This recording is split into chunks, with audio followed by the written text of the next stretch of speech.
Uniform और non uniform. तो uniform का मतलब क्या होता है? If lines of force are equidistant and parallel to straight line the field is uniform.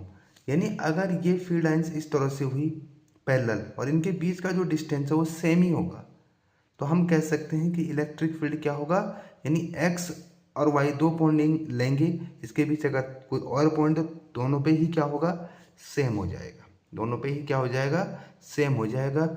अब हमारे पास एक चार्ज डेंसिटी होती है, तो वो होती है सरफेस चार्ज डेंसिटी। तो सरफेस चार्ज डेंसिटी होती है एरिया के इनवर्सली प्रोपोर्शनल, यानी जहाँ पे एरिया बढ़ जाएगा तो सरफेस चार्ज डेंसिटी कम हो जाएगी, और जहाँ पे एरिया घट जाएगा सरफेस चार्ज डेंसिटी बढ़ जाएगी, और जहाँ पे एरिया सेम रहेगा तो सिग्मा भी क्या होगा, सेम होगा।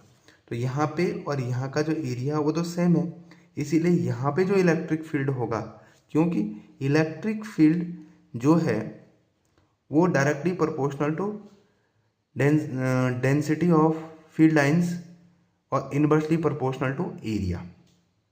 तो यहाँ पे हम देख रहे हैं कि ये सिग्मा तो सेम ही है, तो इसीलिए ई एक्स और ई वाई दोनों क्या होंगे, बराबर होंगे।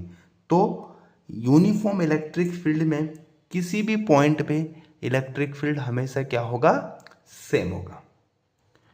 अब अगर नॉन यूनिफॉर्म का केस देखें, नॉन यूनिफॉर्म के केस को अगर हम देखें तो नॉन यूनिफॉर्म के केस में क्या हो जाएगा, नॉन यूनिफॉर्म के केस में जस्ट इसका उल्टा, इनके बीच का जो डिस्टेंस है वो सेम नहीं रहेगा, यानी कुछ भी हो सकता है, जैसे यहाँ पे कुछ और है, यहाँ पे कुछ और है।